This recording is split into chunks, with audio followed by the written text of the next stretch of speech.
Everyone, thank you so much for coming in quickly and grabbing a seat. We have our virtual audience ready to join us right now at 10:30. So we'll be letting them in the room, and we'd like to get started as quickly as possible. If you are a speaker in this session, please take a seat at the front. There are special 10 seats right at the front for you, so grab one of those. You'll be using the mic at the front of the room.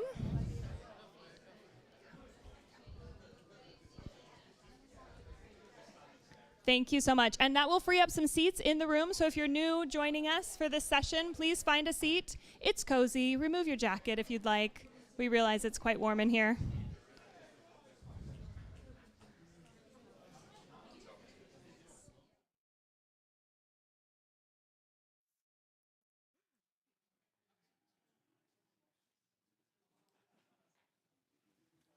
So perhaps if our speakers come and sit up here, because it's a fast session, we won't have time for them to walk up and down.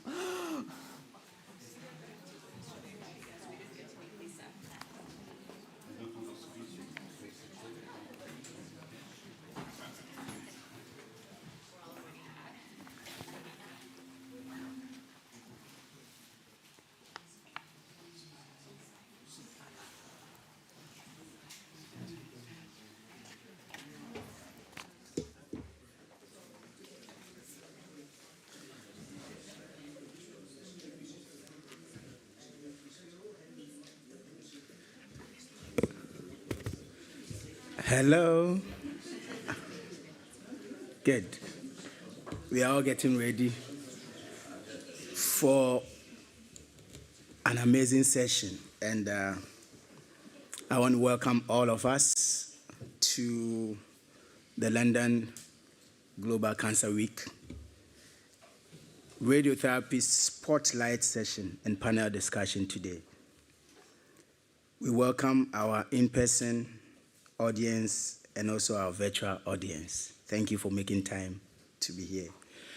My name is Dr. Kofi Adesiche from Ghana, and I'm a radiation therapist and an ambassador for the Global Coalition for Radiotherapy. I have worked in the radiation therapy environment for close to 20 years. I look very young, and currently heading the department for training and within the University of Ghana. Today we want to welcome an audience from around the world, which truly highlights the value the Global Coalition for Radiotherapy community and the radiotherapy nationwide, worldwide, as a whole.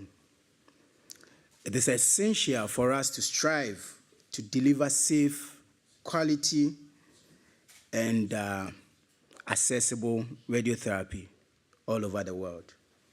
With an increasing number of patients with cancer and global economic challenges, it is essential, again, we improve productive time to ensure sustainable services and better outcomes for all our patients.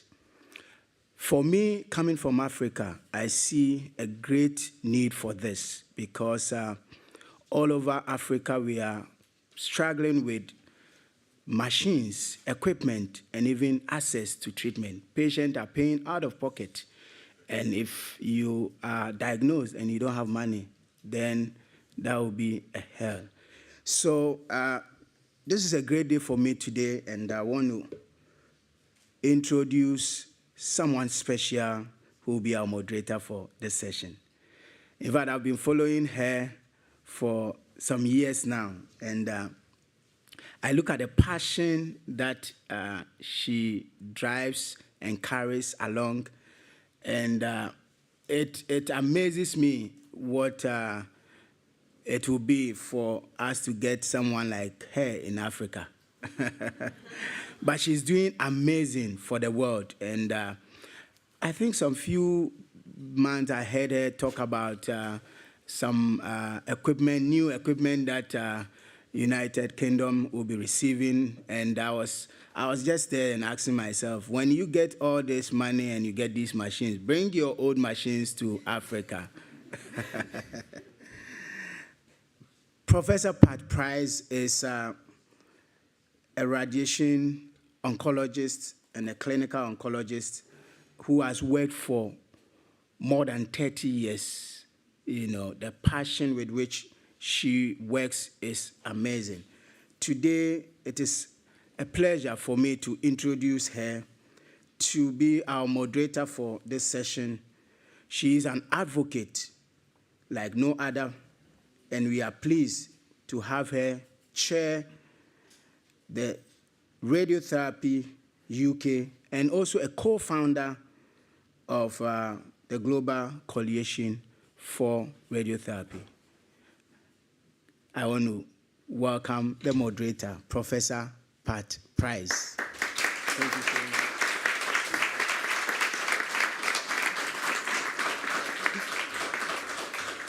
Kofi, thank you. And you should not have said all that about me. It's not about me, but thank you. And it's really, you know, I was thinking here today, it's easy to be an advocate of radiotherapy, great technology, fantastic patients, but also what a community. You know, we talk the same language, it's all geeky stuff, it's multidisciplinary industry, clinicians, radiographers, physicists, and then to expand it now globally and to meet yourself and all that, it's fantastic, you know. And also, it's really good, London Global Cancer Week, now radiotherapy being a really integral part of that is key, because as we've had, like the meeting we had yesterday, in lower and middle income countries, if you've got so little, 38 countries still have no radiotherapy. If you have so little, where do you start? You actually have to start with radiotherapy. Countries that don't even have morphine, you know, there is a huge need out there. So honestly, it's a privilege to be involved with all you people. So fantastic, and great. We've got this session today, and thanks Darren and everybody from the Global Coalition for sorting this out, and also Radiotherapy UK support.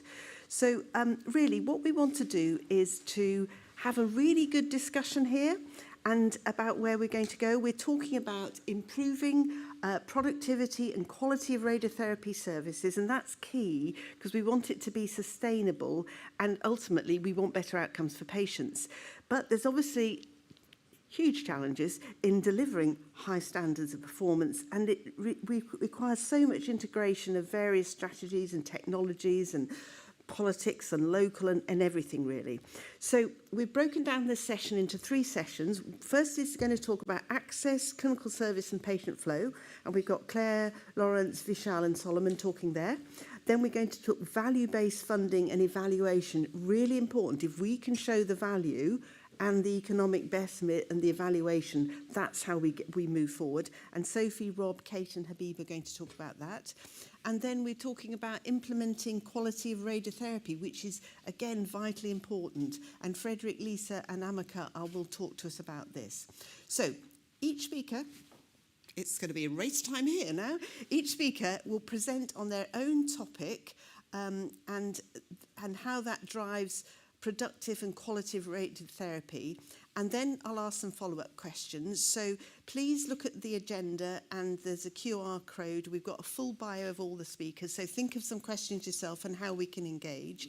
And then I'll ask a few questions, and then at the end we'll have a good half an hour, so really save up. If you've got burning one, shout it out then, but otherwise let's get going on that. Now, you've got 4 minutes each. That's it. Out of there if you go on longer.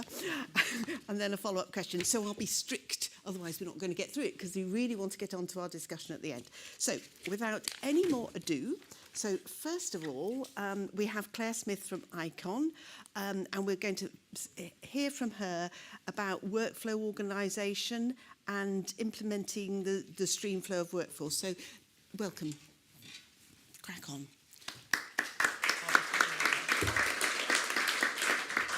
Good morning, everybody. Thank you very much for inviting me. I feel very privileged to be here and to speak about a topic that is, I think, incredibly important, yet maybe under-referenced in what we do. So it's how do we do what we do every day, and how do we do it well? how do we make sure that a patient is moving through a workflow or a care path in an appropriate way, and managing those things well can actually result in quite significant outcomes that maybe can support some of the other things that we're talking about here around access to linear accelerators and those sort of things. So what is workflow optimization? It's probably words that if you enter a radiotherapy centre, people feel a bit nervous about it. We're not talking about asking people to do things in a faster way. We're not talking about people doing more with less. We're talking about understanding what are we asking our staff in our centres to deliver every day, and then what does that mean for the patients who are going through that pathway. In radiotherapy, we've got sort of 3 or 4 or even 5 different staff groups who need to participate in that pathway. And as we've assessed our pathways at ICON, and also I've done this work with a lot of other providers, working out why does it take this much time for a patient to move through a pathway? So is 28 days the right number? Is 10 days the right number? And I think we need to flip it around and sort of understand how long do things take? So a good example of this is when we measured within our own network, how long does it take for a plan to be produced? And the average across all of our centres, this was 40 centres, was 9 hours. When we sat people down and said, do a plan, the average was about 180 minutes. So what we know is that people aren't doing things slowly. They're not doing things in a bad way. What we realised was that those people were doing too many things at once. So instead of asking them to do 3 plans at once and go over to simulation and do this and that, what we're trying to manage is the tasks that they're doing and when they're doing them. We also discovered very quickly, and I'm sure many of the people in this room have seen this, is if we have a care path of 10 days, about 8 days in that care path are spent where that actual workflow is doing nothing. So what we did is we assessed the whole pathway. We understood how long everything took as average times. We didn't ask anybody to do things more quickly. We didn't ask people to do overtime. And then we went and placed the tasks with the right person at the right time. So that takes a lot of engagement with our doctors. Now, I'm not going to point out the doctors in the room, but some people might say that a lot of the time is spent waiting for the doctor to do their task. However, we said, well, why is that? Because the task was available for the doctor when the doctor wasn't ready to do the task. So what you need to understand is, when is the doctor available? When does their task need to be done? And make sure that it's ready for them. And actually, just by implementing these small changes, we could take timelines with respect to how long a patient took to go through from consultation to start of radiotherapy from more than 10 days, immediately down to 5 days. And in our China business, they're very, very, very, very passionate about these fast turnaround times. And actually, almost all of their patients go from simulation to patient start treatment in 24 hours. And actually, all of those patients are also modulated. So including physics QA, all of the quality metrics that we apply in our other businesses internationally. So the driver for that is actually doctors and patients, lots of travel, lots of wait lists. So I think the key points here are not about saying to our staff, do things faster. It's actually about us, leaders, managers, understanding what we're asking them to do, placing them in a position to do it well, taking the pressure from the end of that care flow. What we also found is errors tend to happen at the end. We've got 10 days to do the job.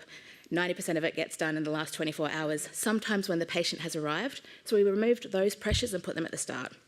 So pinned everything to when the plan was due, 3 days after the simulation, rather than say, let's make the plan due on the day before the patient starts treatment.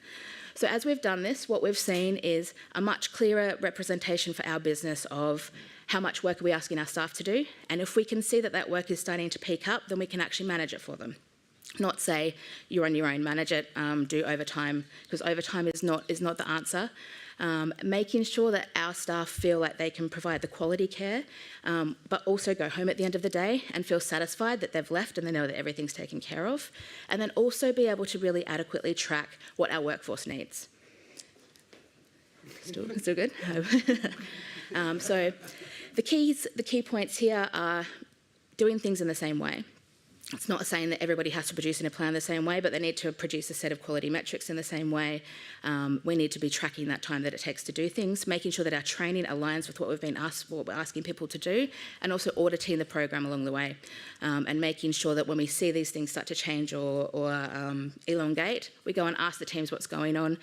Again, most of the time it's a training issue and staff just need some additional support, and then their workflows and timelines come back into what we'd expect to see across our network. So what you can achieve by doing this get your patients onto treatment faster. That automatically reduces the wait time. Every country has different objectives and metrics around that. In the UK, it's sort of 62 days. That's a long time.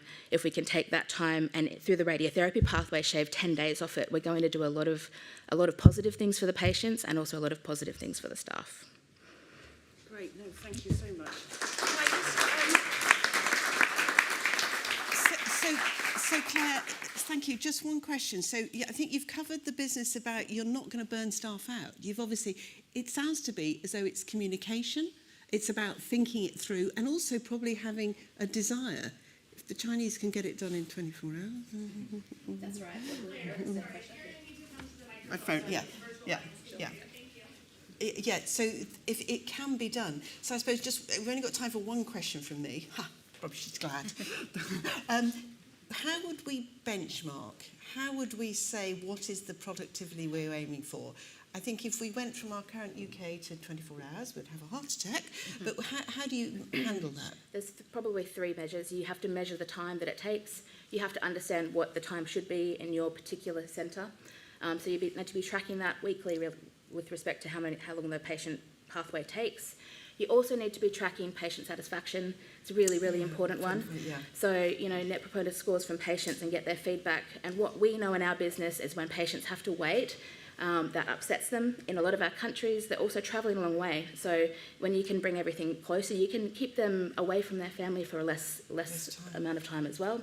And then you also need to, very importantly, be engaged with your staff and hear their feedback and to be able to track their satisfaction with what they're doing in every day. And one thing that's really important that what we've done is actually make it visible. Everybody can see everybody else's workload and everybody else's centre in our business. So, and it's not because we're trying to measure people against each other, we're saying we need help, and then we start to share that workload across different groups. And that's kind of modern practice, isn't it, in other business? Fantastic, great insight, fantastic what you've done. Oh gosh, that's the lesson for us all, isn't it? 24 hours. Right, okay, Lawrence, he wasn't sitting up here, now he's, yes. Lawrence is going to talk to us from the MD Anderson, and he's going to talk to us about automation of planning, lots of lovely AI. So give us some hints. Yes, good morning, everybody. Next. It's a test. Why should you be allowed just to sit here? So what you can see here is an upper abdomen CT scan. One was contoured manually, which is a sort of traditional process where we go and we draw around everything so that we can assign dose constraints to the different structures. One was done automatically. So, and the QR code takes you to the link for the paper if you're interested. So while you're thinking about that, let me give you the background. So everybody's, if you watch the news at all, you know that AI is here, ChatGPT is everywhere. In radiation oncology too, ChatGPT too, but also different forms of AI really coming to make differences to our workflow. And so this is the example for the contouring process, of course, when after you've had your CT scan for radiation therapy. One of the first things that happens is that you do the contouring, you delineate everything that you don't want to treat and also the things you do want to treat, and then you move on to the planning process. And so AI is here, basically. This is something that's going to make massive differences to our workflow. It already is. It's going to make differences in terms of quality, in terms of consistency, because you can imagine, look, this is pretty complex thing to do. If you're doing something in the head and neck, it's even more complex. You can imagine that if I contour something or if my colleague contours something, you're going to get different answers. It's inevitable if you do this stuff manually. AI is really going to change that. Also efficiency. So we've put a lot of these tools into our own clinic. This particular tool is used for around 50 patients a month. And the radiation, in our practice, it's the radiation oncologists who draw these structures for this particular service, and they tell me it saves them 30 to 45 minutes per patient. So that's per patient. So that's a massive time saving over all of the patients that we treat.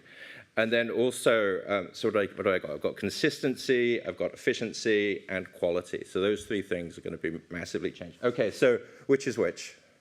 Point in a certain direction. Computer is left. Because it's better? Yes. That's not the point I'm trying to make. Left, we've got mostly lefts and a lot of undecideds maybe. So you happen to be right. But the point, I mean, my point is that they're basically the same, right? You can see some differences. They're not clinically meaningful, most likely. They're basically the same. So the computer has given us something that is basically the same as what you can get by hand. And in our practice, so we're about 350 to 400 patients per month contoured with these types of tools in our own practice. Okay. The test never ends. So, of course, once you've done the contouring, the next thing you need to do is the planning. And so what you can see, this is a head and neck plan. The shaded area is the target. One of these was generated in our sort of, I guess, traditional way of somebody with lots of button clicks and trying to, and sort of massaging of the plan to get a good plan. One of these is fully automated. Which is which? You can't tell. No one's even, everyone's too scared. There's no prize, by the way. So, okay, so it's the one on the right. This one is better, you're right. So, yeah. So the one on the left, it was actually the original clinical plan that was used to treat the patient. The one on the right was generated with no human interaction. You know, they're basically the same. The one on the right, there's a little bit less spread of the dose into the sort of surrounding structures. So when we showed the oncologists these, they had a sort of a small preference for the one on the right, but really both would have been okay. And so this is the point. So once you've got these things out there, you've got consistency. You know, all the plans, they're very consistent. They all look the same. I have 1 second left. Consistency, quality, efficiency, and really, this can be very low cost because it can be made available once you've developed the tools. There's no real cost involved. So that's it. It's going to change all our lives. Perfect. Yes. We love it. We love it. Thank you. I love the way he had his timer on there. Very impressed. Very impressed. Physicist. Oh, right. So look, and thank you for coming all this way. Okay, so why aren't we just getting on with it? Why are we slow to adopt here? What's the barriers here? Aren't we doing this? Yeah. Then we can get our things done in 24 hours? Well, we are getting on with it, I would say. So the contouring, there's vendor solutions out there. There's We're lots just not of buying solutions. them, is that right? Well, the barriers are cost is one of the barriers where what the vendors are charging. Infrastructure is another barrier. And then there's concerns about risk. So you know, when you put these tools into your clinic, you need to think about the risk that's involved. It's not risk-free. It's radiation therapy. So you have to really consider that, but it can all be mitigated. I would say within 5 years, we'll be doing this for everybody. That is absolutely fantastic. And so if we're going to be doing that, does that lead more to centralised planning? Or do you need both ultimately for the ultimate solution? Yeah, I would say you need both. So there's definitely going to be more, I don't know if you call it centralized, but sort of web-based or cloud-based type planning. There's a lot of advantages to that because it gives us consistency. And imagine if I'm the patient and I go to a center in London or a center in Texas or Africa and I get the same treatment. How cool would that be? You know, totally. Or even the hospital next door, we don't even get the same treatment right now. So centralized planning, I think, is really important. But there's the treatment planners and everybody, there's still going to be cases where you need people to sort of focus on this. You know, people. It's not sort of lots of patients. It's a sort of a factory line case where you can treat them in a very consistent way, but there's a lot of sort of what you might say niche cases as well. So we need to be making the case for the funding on consistency, and also, to be honest, I think tried to make the case here is that if I could save like myself 2 hours doing a plan, and it was going to be something like 40 quid to actually get that planning for the patient, that's £20 an hour. You know, I'm a cheap date. You know, this is actually pretty good here. Well, it really gives you the opportunity, I think. You know, we'll be able to scale our efforts. So, exactly. And we're putting these tools into clinics in South Africa right now, and it's really, you know, people are very excited because you can potentially treat more patients with the same team that you have right now. And also then have remote sort of supervision if needed as well. Yeah, potentially, yeah. Great. Come on, we need to think positive. I'm sorry if I jump up and put people off. I don't mean to do it. But, right, okay. So Vishal is now going to talk to us from Varian, speaking about resource management. So far away, and I'll try not to be so intrusive that I jump up. Yes. Morning, everyone. My name is Vishal Borikar. As you can see, I'm looking after service marketing, EMEA, at Varian. I'm going to talk about the resource management and how it impacts the productivity on the RT treatment. I have kind of broadened it a bit and said, it's not just resource, but also a maintenance management. So that's the topic I'm covering. Can go to the next slide. Just go to the next slide. Just one slide, actually. And one more. Yeah, so that's the one I have, and basically, if you look at, when you think about the maintenance, the word that usually comes to your mind is the uptime or the downtime. Is the two sides of the same coin. But that's the number that usually comes to your mind. And when you realize that this is not a kind of, it's outcome, right? There are many reasons which causes the improvement or improvement in the uptime. And this is what I have tried to highlight here in this slide. There are many causes for the improvement in the uptime, and I think a lot of these things are not new to you, but I'll try to bring in some of the practical things that might be aha moment. So, the first point I'm trying to mention here is the basic infrastructure and the stakeholder support. Our machines, if you look at them and compare that to the past, they have all improved in many aspects like security, reliability, sustainability, all these aspects, and even accuracy of the treatment, the most important one. They have all improved in this aspect. But that does not mean that they can do without the basic infra, right? Electricity, for example, cooling, those kind of aspects need to be taken care of by the stakeholders, and there could be many forms of stakeholders, so I'm not putting any name here. But one of the things that came when I was talking with different people, and through my experience, what came out is a lot of times we don't put a maintenance budget. A lot of times what we do is we buy a machine and assume that the machine would maintain itself, which is an absurd assumption to do, right? And that's the important part, which I think I would like to definitely highlight, and have a dedicated maintenance budget. So that was my first part. In terms of second part, I'm trying to highlight the spare parts and the supply chain issue. The usual thing what we say is, we need to have a spare parts facility next to the clinic, which is practically impossible, right? With the number of and the scale of radiotherapy today, it's impossible. So there, I think we need a better and the improved decision in terms of what is our strategy, supply chain. But one point that comes out on this aspect is the importing and the custom process and the guidelines. In many countries, still not clear when we import the parts for the medical equipments, what is the guideline, what is the overall guidance in importing that, and that causes a lot of delays, even when the machine is down. The third aspect is the human resource challenge. With technology now, we have all the possibilities to look at the training, not just in person, virtually, or also hybrid possibility of training the people. But obviously, the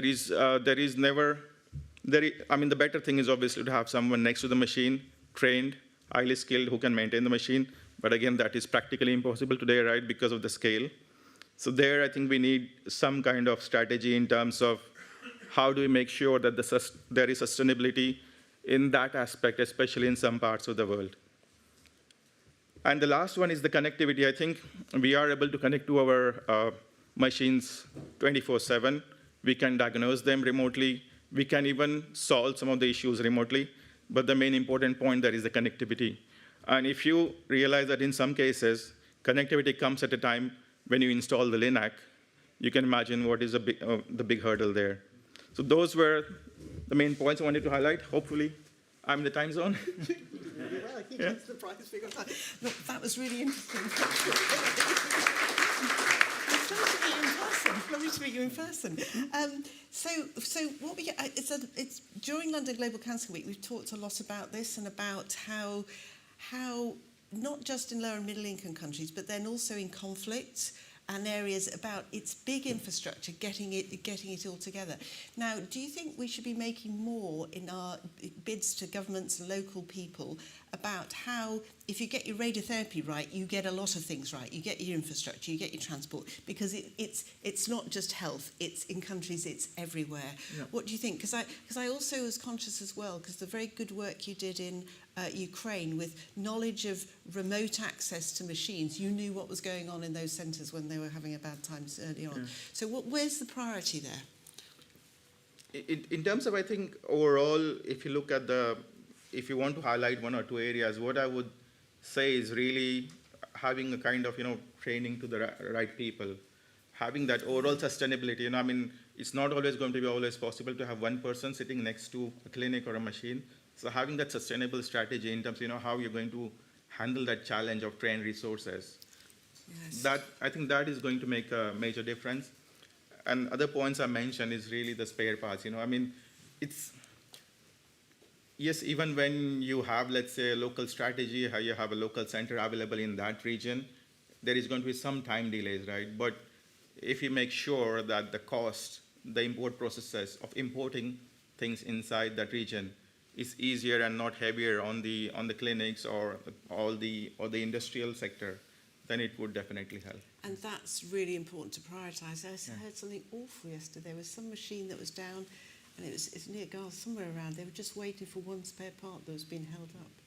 Yeah. So we need to be saying this. Health is important, cancer is important, radiotherapy is important, and all these things.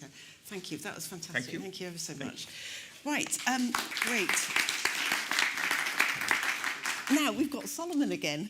So Solomon is coming to talk to us from the Uganda Cancer Institute, and he's going to talk to us about enhanced accessibility. So thank you, Solomon. Thank you very much. Next slide.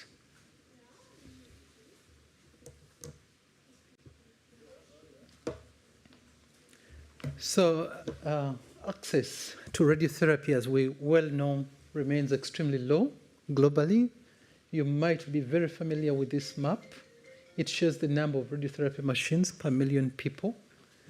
We know that radiotherapy is a very essential, plays a very essential role in cancer treatment. In this, we know that up to 60% of cancer patients will need radiation at some point during their care, and we know that in up to 40% will get cured. Radiotherapy plays a key role. And when we use it in palliation, over 70% patients get very excellent control or palliation of their symptoms. However, despite all this knowledge, the access and utilization rates remain extremely low in different parts of the world. And the key barriers are mostly awareness and funding. Next slide.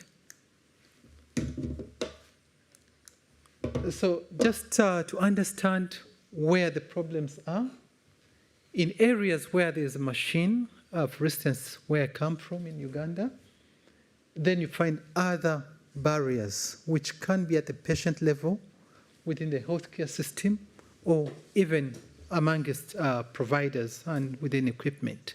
It's difficult to know which of these is the most critical barrier, but we think about them. In terms of the patient, it's factors such as the age, the income, cultural beliefs, as well as literacy levels.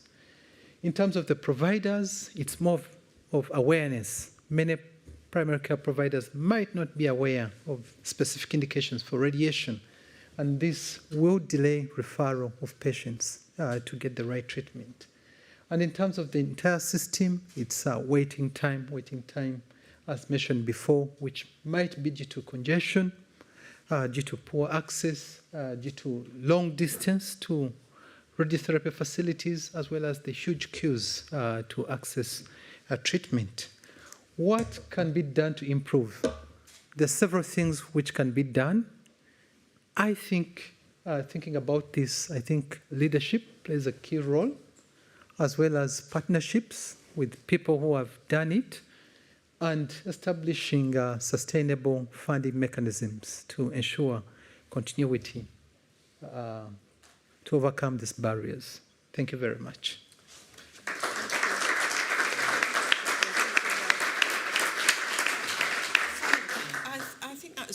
beautifully done. I think those slides are really helpful for us all there, because I'm not entirely sure that isn't the same in our country.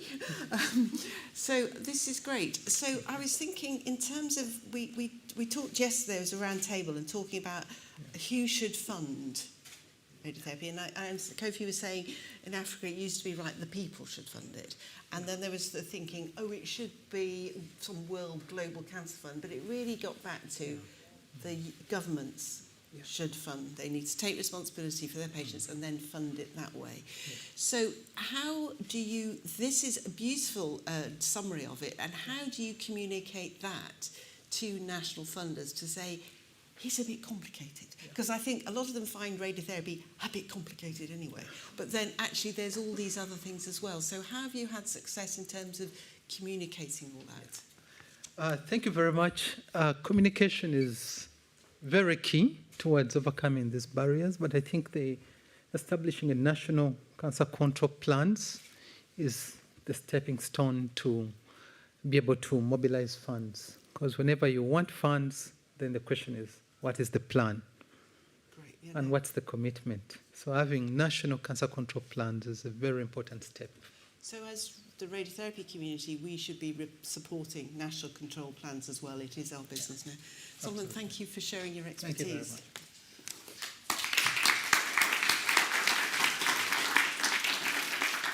So if Wes and the UK government are listening, national cancer control plans, please. Right, okay, right, that was great. So now we're getting on to our next session on value-based funding and evaluation. So this is really important. So Sophie Ward, lovely to have you on, from Hammersmith UK. She's going to talk us about collaboration between public and private. Fantastic, thank you. Do I press here? Yeah. So thank you for having me today. The challenge of this, the topic, was to talk about the collaboration between public and private from a marketing perspective. Often this topic is discussed on a more operational or commercial way, so the session is, what I've prepared is going around marketing. So the slide is not as nice as yours, I'm afraid. It's coming from marketing, it's a bit odd, but the idea when we engage in marketing communication around healthcare is to follow your patient, really. So that's the focus for the team at Amethyst, is to, this idea of patient-centric is not just a buzz marketing word, is actually the reality of what we do. In fact, any new member of the team, when they start in the department, the first thing that I ask them, the only induction they get, is to first answer the phone to the patient, because that gives us really the insight that we need to then provide the information, the communication, the support, and we know that's what a long journey for our patients often is once they receive the diagnosis of cancer. So with that, we advocate transparency of pricing structure when we communicate with patients. We seek a partnership with the healthcare providers we work with, and that obviously ranges from PMIs, they are important actors, so that's private medical insurers, government entities, and that obviously includes the environment we work in, because the strategy of the communication is obviously involved in the ethical practice of engaging with the patient whilst communicating the right support during their journey. We feel that, I'm getting a bit lost. We feel that by approaching the communication strategy, it provides the patient the tools that they need to perhaps be more in charge of the decision they're making. And I know that seems quite disproportionate, because often they are so overwhelmed and emotionally it's very challenging. So this idea of empowering the patient through the journey for the decision making in their care plan is something that is very meaningful, means a lot at Amethyst. So I'm going to the next slide. In terms of actual marketing, what that really means for the strategy, I've included here a few words that perhaps are not typically associated with healthcare, but we have certainly noticed a massive change post-COVID. And we will talk about digitalization of healthcare, ad tech, and AI as well. That means for us coming from perhaps a more traditional background, marketing background, and I include myself, we utilize techniques such as omni-channel marketing, and those are models where we integrate completely CRM platforms, direct marketing platform, social media. We know that big giants such as Amazon have developed healthcare channels. YouTube channel has developed as well their own healthcare channel, and so on. So we feel that by consolidating all of those different medium, we can have a better reach, and we differentiate B2B channels for our medical community to B2C, the patient. And I go back again to this idea of empowering the patient by choosing the right language as well, because we find that by having this patient-centric approach, sometimes the language that the industry would use is not quite in match with what the patient understands. And again, if I expand with the family, because we know we don't treat the patient, we have to allow the family to be involved during those communications, those conversations. The language has to be simplified. And so that's an area we worked very hard with our doctors as well, engaging them on that level. Thank you.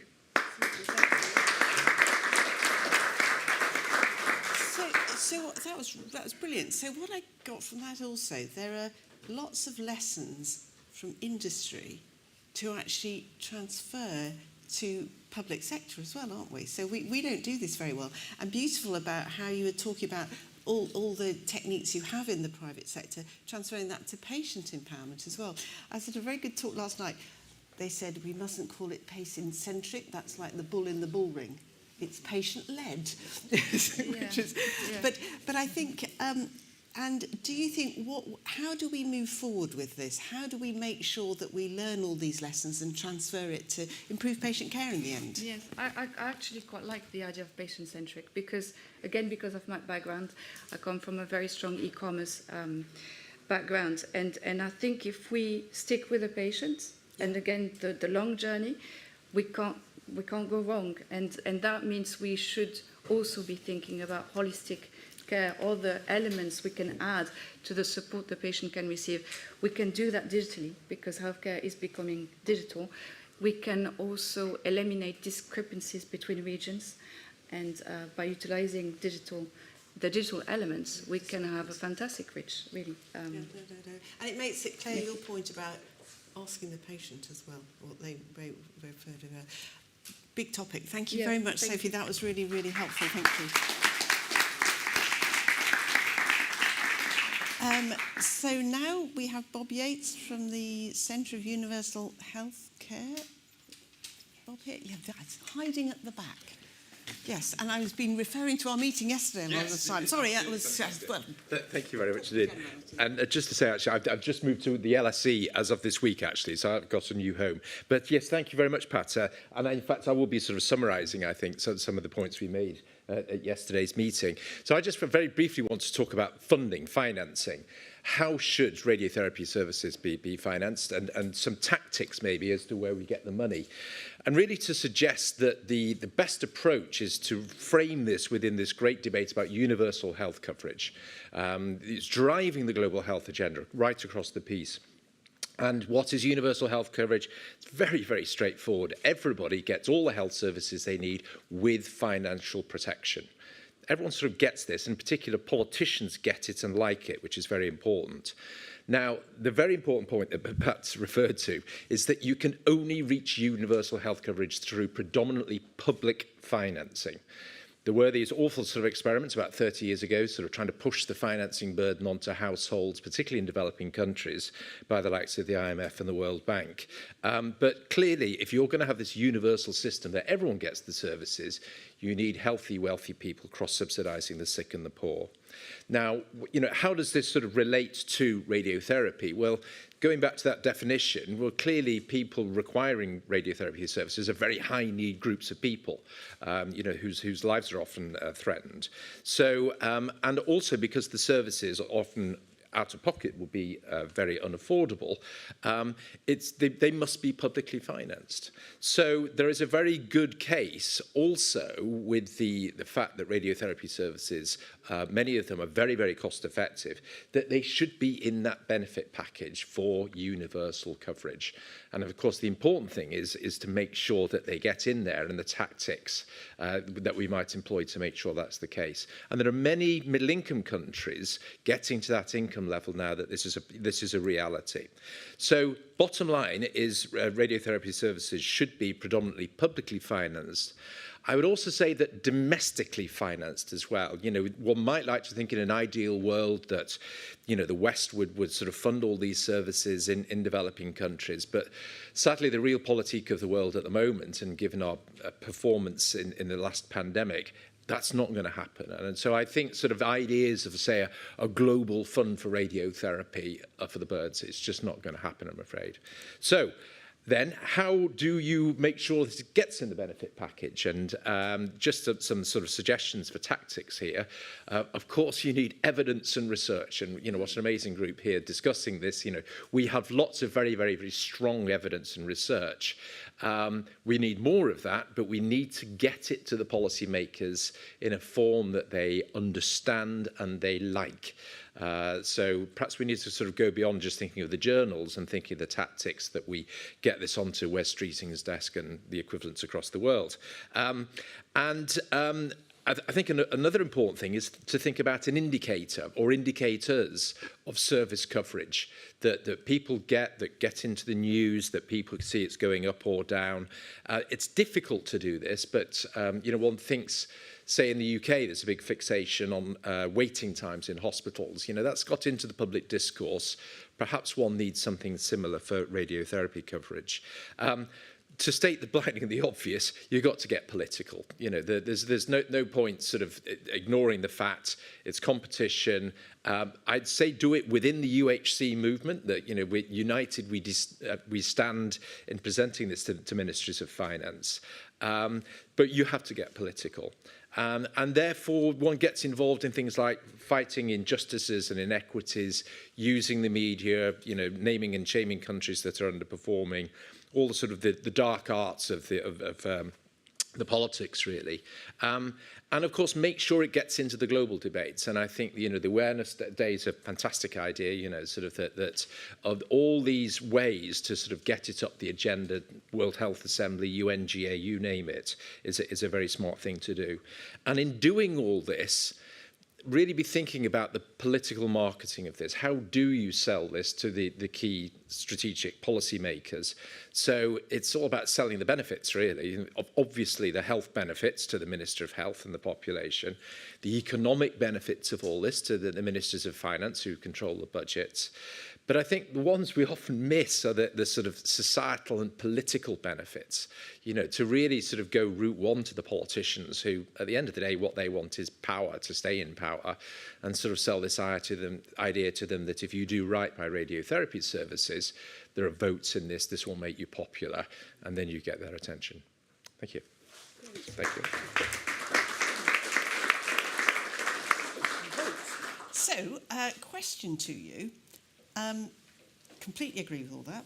Universal health quality now, universal health now. How do we make sure that's not lowest common denominator, especially in radiotherapy, where you can have excellent radiotherapy and you can have basics? And is that the use of the private sector as we talked yesterday, have public-private partnerships for delivering it, not necessarily funding it? Mm-hmm. So is that a mechanism? My worry is, a bit in the UK, a minimum standard in the NHS. If you have a heart attack, we will treat you, but quite frankly, if you need your hip replaced, forget it. You know, so how do we do it in radiotherapy? Well, what improves the quality in countries like the UK, which is predominantly tax finance, is political pressure on to fund it properly. And you know, you heard the government announce just a couple of weeks ago in the budget £22 billion for the NHS, you know, so which one hopes is going to improve the volume of services, but also the quality of services. But Wes Streeting is making it very clear that he wants to see efficiency improve as well. And whereas I've obviously been talking about public financing, I wasn't necessarily saying that all services have to be publicly provided. And there are many very good health systems, France, Japan, where actually the bulk of the providers are in the private sector. But you're using public money to purchase good quality services, be that in the public sector or the private sector. Yeah, and being able to plan in 24 hours. Yes, it would be great. Look, that is absolutely fantastic. So it sounds as though we've just got to keep advocating at political level. And presumably in your new role, you're available for advice to the radiotherapy Absolutely. community. You know, at LSE, you know, we are sort of specialising in this area of work, you know, to take all the great work you're doing and sort of try to present it to policymakers in a form that they like and understand, and more internationally, to be perfectly honest. But thinking of sort of Uganda and Nigeria and Ghana, you know, we're active in all these countries. Same old thing. So join the family. Marvellous. Fantastic. Thank you ever so much then. Great. Great. And now we've got Katie Spencer, who's going to she's going to talk about the wonderful radiotherapy data sets and her new role. So we're going to be wowed with data. Thank you, Katie. Thank you. So I wanted to talk to you about the role of data in delivering quality, sustainable radiotherapy services. And I'd like to go back a step first and say, well, what is quality? And the World Health Organization has helpfully defined for us quality in healthcare and state that this should be effective, it needs to be safe, it needs to be patient-centred and timely, it should be equitable, it should be integrated, and it should be efficient. So what does that mean for radiotherapy? And how can we measure that using data? Well, let's go back to effective.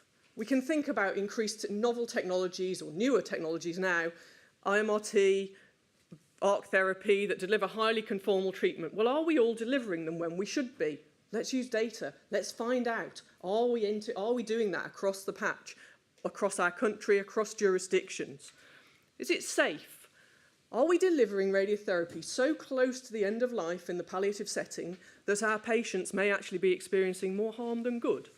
Let's look at early mortality. Let's check that that is not what we're doing, that our services are getting our patients to us such that we can actually treat them and deliver that benefit that we know palliative radiotherapy offers. Are they patient-centred? Well, everybody is different. Maybe in some cancers that's less of a problem, as Lauren said, but in other cancers, actually, there's really big variation, and we need to be doing peer review of all of our plans to ensure that the weakest link, that's us, the clinicians, is actually getting it right, and we're getting that patient-centred care that is right for the individual. So let's use our data to check that we are doing appropriate peer review. We've mentioned timely many times. The NHS obviously has some pretty standard measures of timeliness in terms of time from diagnosis to treatment. But actually, why don't we take that a step further? When we start thinking about integrated services, let's not think about just time from diagnosis to treatment. But if you've just had surgery and you need adjuvant radiotherapy, how quickly are we getting there? Let's integrate our data sets, bring radiotherapy data and surgical data together to start thinking about pathways and not just a diagnosis to a treatment. Importantly, though, we're thinking about efficacy, safety. That's great. But what if you don't get radiotherapy? What about equity of access? And this is absolutely key.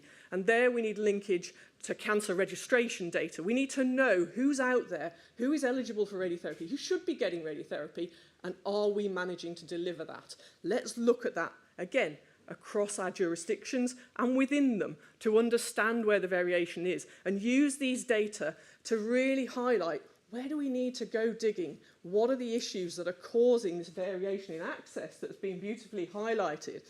And how can we address this variation? And then finally, we've talked about funding and the lack of funding and the need for services to be efficient. We're in a fantastic position to do this in radiotherapy. We've got a burgeoning amount of data supporting our ability to deliver ultra-hypofractionated treatments, minimising treatment times and patient burden. The service wins, the patient wins. But are we doing it? Are we doing it routinely and all the time?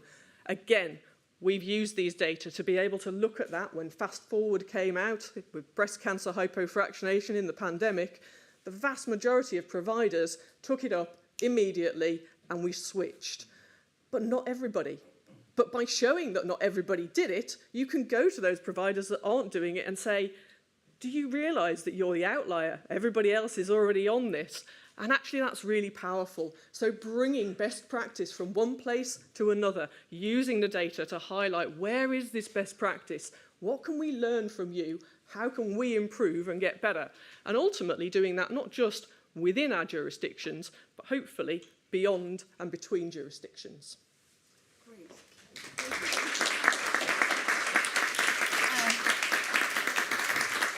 Data is king. That's what we need. Data's always king. And I think there's a... Oh, Neil. I wondered if I might ask a question. Go for it.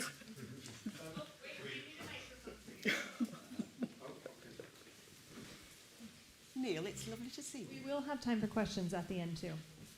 It was because of your fantastic presentation about data. I thought I'd ask the question right now, while everybody's thinking about data.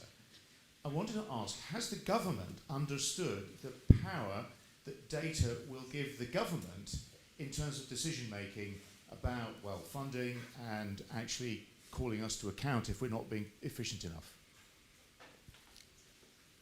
I think that's a really interesting question, Neil, and I think it goes back to Rob's sort of comments about how do we use these data and how do we better communicate them so that actually we understand what it is that policymakers and politicians need to inform their decisions, and we communicate in such a way that we use our data to get the right message across. So I think it's two-sided. It's on the politicians and policymakers that we need to identify, and we need to understand what they need. They need to tell us what they need, and we need to communicate in such a way that they understand we know this and we can support them. And at the moment, it sometimes feels there's a little bit of a disjoint there. And I think we just need to get better at that on both sides of the equation. Great question, Neil. And I think the fact that you are the national clinical lead on radiotherapy data is a start. Yes. And I think obviously they will be concerned, as you quite rightly say, about our targets at the moment.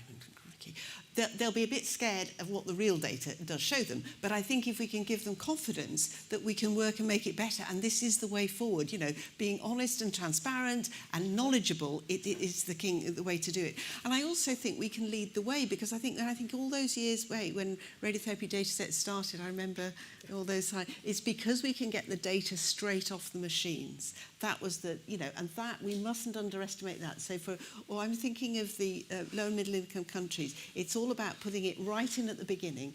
Get the data. When you're thinking of doing something, you get the data immediately because you're going to do the decision making, you're going to do the implementation science. So it's great. So no pressure, Katie. We're expecting great things. But thank you, and I hopefully come back again and give us some data. Okay, that's fantastic.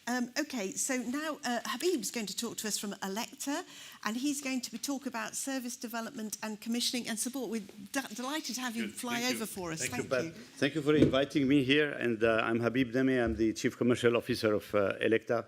When listening to the presentations here, our Siemens Health senior friends, I realized that we're talking about the same thing. So it gives me the impression that we have no competition. We have our own competitor is cancer, and this is what we are about. Over the last 3 years, even during COVID, as implementing the strategy of Access 2025, we have given access to more than 280 million people new access to radiotherapy, and the majority of this access are in emerging markets or low and medium income countries. And we realize that many countries received these systems were the only and the sole systems, and therefore puts for us a lot of burden how we ensure that we have a sustainability of the solutions over the life cycle of the radiotherapy equipment. Unlike other medtech equipment, the radiotherapy has a life cycle of 10, 12, 15 years. It depends on the country. So therefore, what is very important and what we learn is to look beyond the transactional or beyond putting a system, is how we can ensure that we have operational system with full quality of delivering the dose and in an uninterrupted way. So therefore, the design of the project from the beginning is very, very important. The awareness about the different regulations in each countries of these emerging markets is key to anticipate the issue and to put the planning for that. So the funding, as well as has been reported here over the life cycle, how are we going to sustain the serviceability and the full operation of the system is key. So I come from the beginning is how to make sure that we have the right design, the right implementation of the bunkers, because these are greenfield, meaning in many circumstances, this is the first system in the country or in the hospital.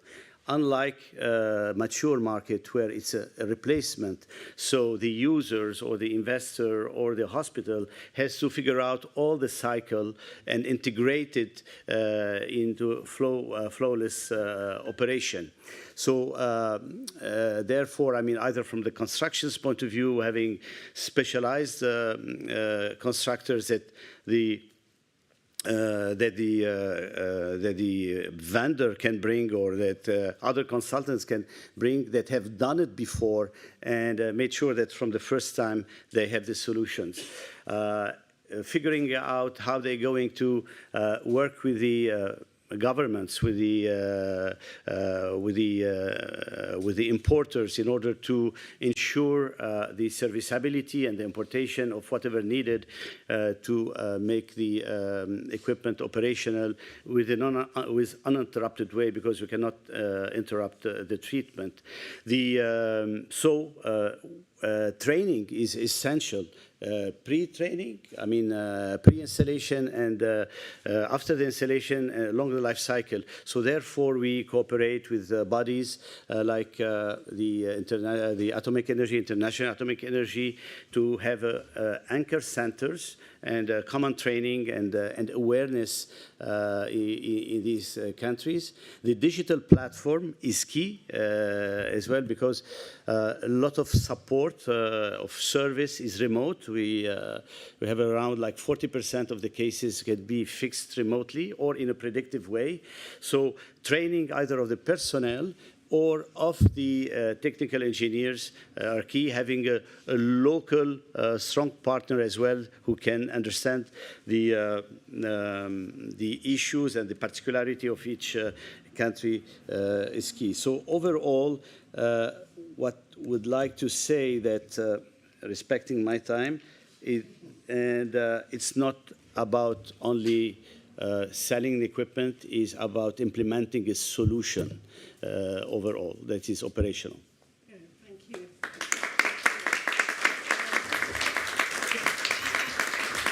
And you're right, it's not about just selling, because I must say, you know, yourselves, you know, and Varian as well, that contribution you've made, like to the Global Coalition, really with us as partners, you know, I feel that clinicians, all the technologists working with industry, it is a complete partnership. It can't be anything separate.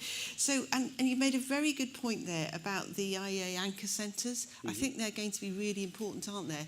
So I was just thinking, and the point we made about training, as you've made as well from Varian, about the appointment to train, how far do you think you can go with that? Could you go, I'm conscious that I know some United Imaging in China they did some centres where they actually had their own technologists and send the machine, have some radiographers as well.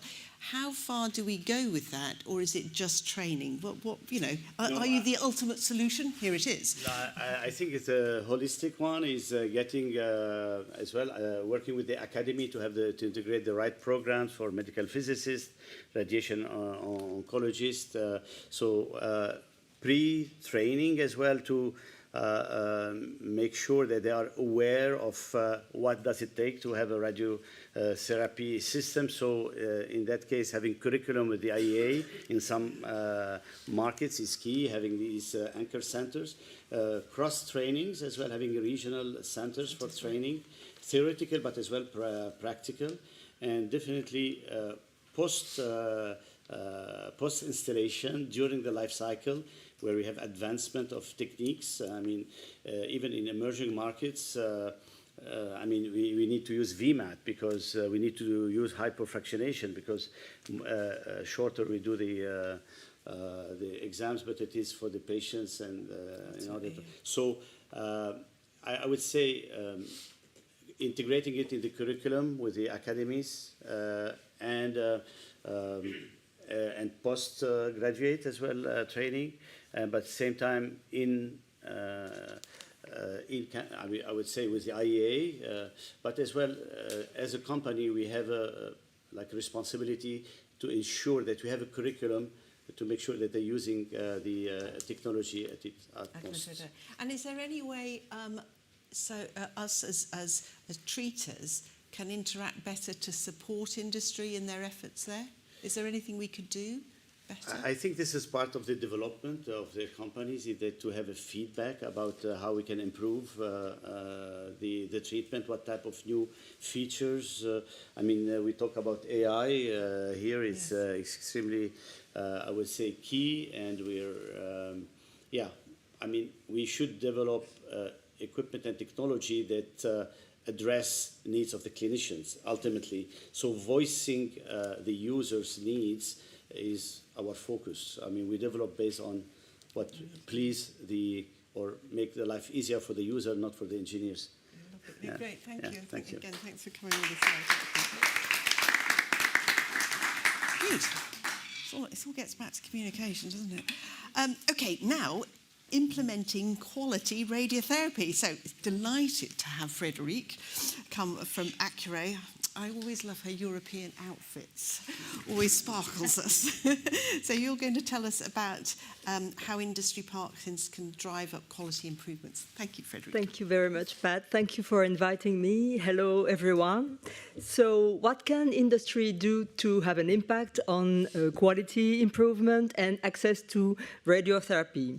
Certainly by introducing advanced technologies with high precision supporting cancer control, lowering toxicity, and improving patient outcomes.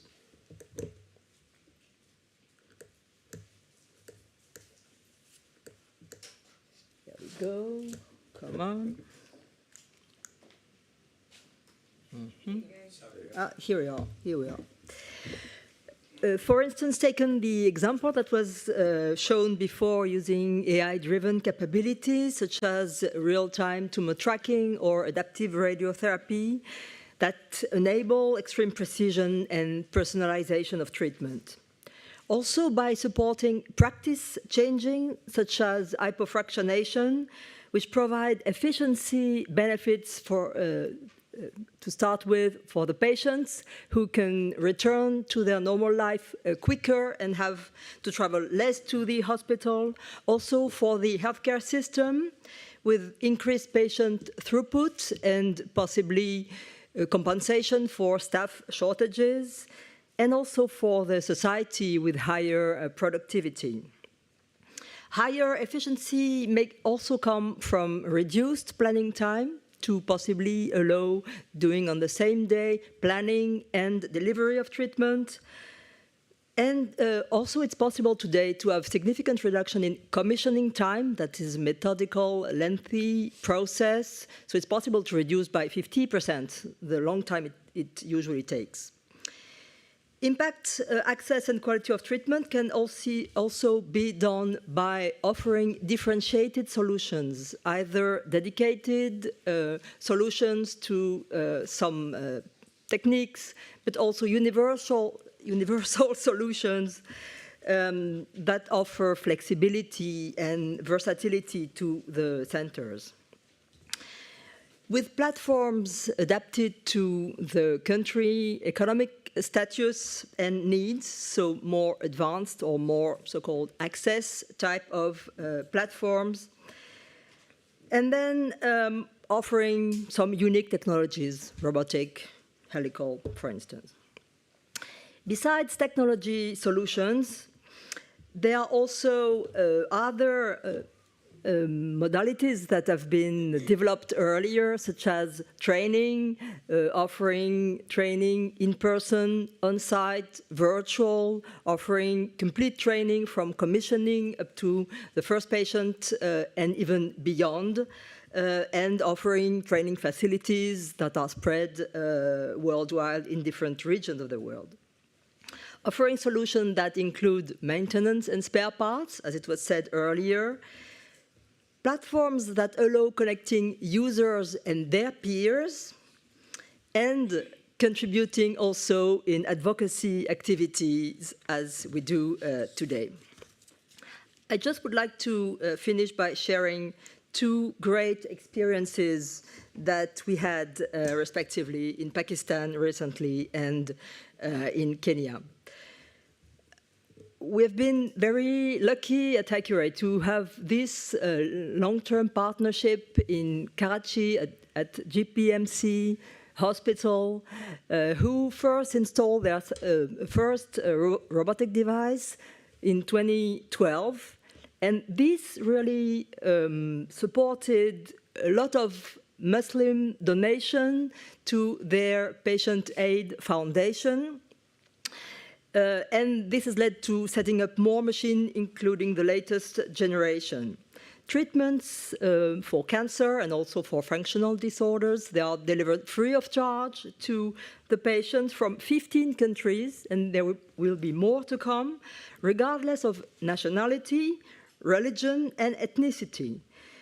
And indeed, the quality of the treatment is very much driven by the hospital governments, the training and audits that are performed by international peers.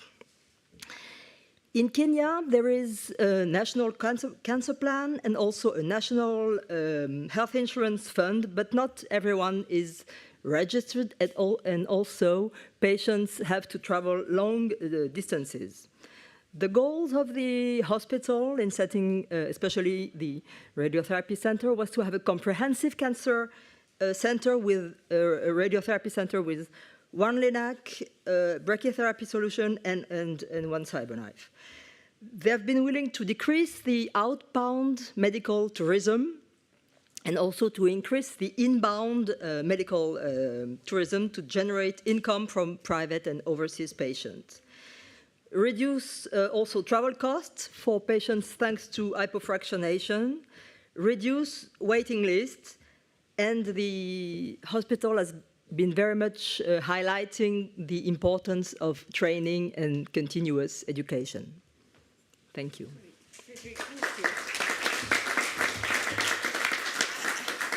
And actually, it's very important, isn't it? Because really, CyberKnife, name it, did bring the wave, didn't it, in terms of precision? And I remember I trained on CyberKnife a long time ago, but it led that way and it allowed more hypofractionation. I'm conscious that the IEA with the Lancet Commission on Radiotherapy came out, basically their conclusions was hypofraction is the way forward to accessibility. Interesting in your example that actually you can get more patients to stay or even treated in, because we know in some countries the solution is travelling in somewhere else.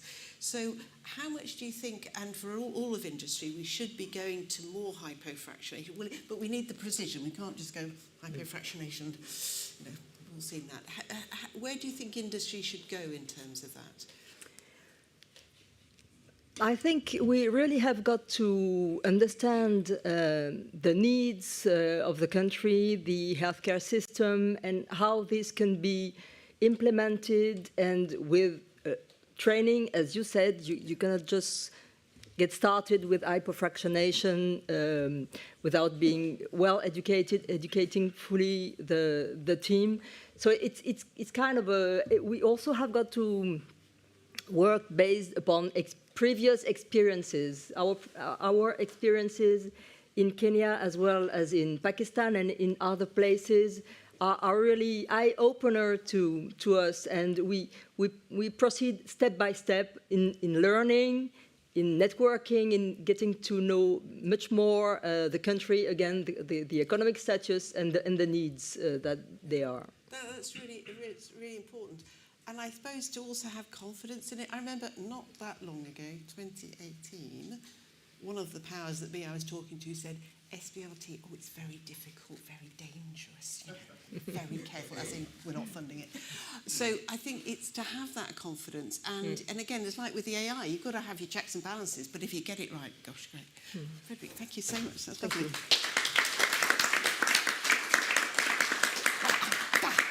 It's Lisa from the IEA, and he's going to National Cancer Plans. I'm with you there, yes. Thank you, Pat. I'm delighted to be here, and I'm actually happy that I'm not the first person who's mentioned National Cancer Control Plans today. So thank you very much to the other panelists. So I do want to talk a little bit about what is National Cancer Control Planning. There we go. So it's a strategic approach to looking at the country's national needs, gap areas, and putting together a strategy. And others have mentioned some discussions we've had earlier this week. A plan is just a plan, and if you don't implement it, then it's a document that, you know, that's not going to help the country. But it's bringing together stakeholders from across the cancer care continuum, and that's why I wanted to ensure that we had the whole cancer care continuum. So I know we're focusing today on radiotherapy and the affiliated support. Radiotherapy cannot stand alone. It has to be well integrated into a health system, and that's really what I think the value of National Cancer Control Plans are. We have to involve the various components to ensure that there are policies developed, there's training plans, infrastructure, in order to integrate radiotherapy, diagnostic imaging, all aspects of the cancer care continuum together. And we found at the IAEA, through our work with the WHO and the International Agency for Research on Cancer, that the basis of a plan really starts with an assessment. One of those types of assessments are the impact reviews that we do jointly with these UN partners and other partners in country like City Cancer Challenge. We're working very closely with some of the US cancer centers to provide experts. But this baseline assessment are evidence-based expert recommendations developed jointly with an international team of experts and a national local team of experts who know the situation, to be able to provide recommendations on what might form the basis of a plan. And again, we have to make sure that the facilities visited are looking at prevention, are looking at screening, the diagnosis, that accurate and timely diagnosis, so that treatment can be provided. So my second slide, maybe some of you are sitting there thinking, why is IAEA talking about comprehensive cancer control plans? Well, we do have technical experts in the fields of nuclear medicine, radiotherapy, diagnostic imaging. We also have my division, which is in the Technical Cooperation Department, that works with WHO, with IARC, with our internal technical team, and with international experts. So IAEA really focuses on the part of the cancer continuum that involves the diagnostic imaging, radiotherapy for treatment, and also for palliative care. And we work with our radiation safety and security experts within IAEA to ensure that this is delivered safely. Both patients, providers, the environment, all of that is considered in terms of radiotherapy. And we have Rays of Hope initiative, thank you, Habib, for mentioning that, which is looking to help countries either initiate or expand access to radiotherapy, because we're hearing today that there's, even in countries that have radiotherapy, there's usually not sufficient coverage. And so Rays of Hope is a technical initiative that brings diagnostic imaging and radiotherapy to countries, and works and integrates into the WHO global initiatives, so the Cervical, Breast, and Childhood Cancer Initiative.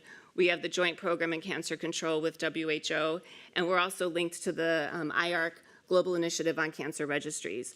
So there is this need to work across the cancer continuum and integrate multiple specialties into this cancer plan. And the last thing I want to say is about communication.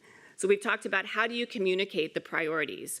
When you have a plan that has clearly articulated priorities and hopefully also a monitoring and evaluation strategy, so you can get those benchmarks out there, you can talk about your scorecard to implementing your plan. And when I first started working in this space, we would hold cancer control leadership forums, not only looking at the plan, but how to build that leadership from across the cancer community to be able to communicate what those strategies are. In the case that if you get into the elevator with the Minister of Health or the Minister of Finance, you can clearly articulate what those priorities are. So thank you. 4 minutes goes so fast. I was impressed. Can I just ask, Rays of Hope and the anchor centres, what have you learned from that? What can we transfer to other places? What, fundamentals? So we're still rolling out the anchor centers. We have about 10 that have signed agreements to serve in this capacity, and it's a regional center that supports training. And I think, the colleagues have talked really about the essential need for more training using the IAEA standard curriculum across these areas of expertise, but also to provide expert for quality assurance missions. And thank you for talking about data. Also to participate in research and innovation. So data collection, how to utilize that, and how to talk about, the hypofractionation or other opportunities within the research space that the technical team at IAEA is overseeing. And a very good point, because I think we didn't mention it, we should have done. Research must be integral to all of this, because radiotherapy development is all about the D end of the R&D and must be ingrained in everything we do. Right. Great, Lisa, Okay. great. Thank you. Yay, cancer plans, yes. It was just because yesterday Richard Sullivan went off on one and said, what about something wrong with cancer plans? Oof. We killed him. Right. Okay. Finally, it's an absolute pleasure. We've got our next speaker, Amika, online now from the aortic, telling us about training and education. And thank you very much for joining us remotely. So fire away. Yes. Hello. Can you hear me? Just confirm that. Okay, thank you so much. So thank you for inviting me here, and thank you for the opportunity to give this talk on behalf of AORTIC. Just a brief introduction. AORTIC is the African Organization for Research and Training in Cancer, and as the name is, that's essentially what our motto is.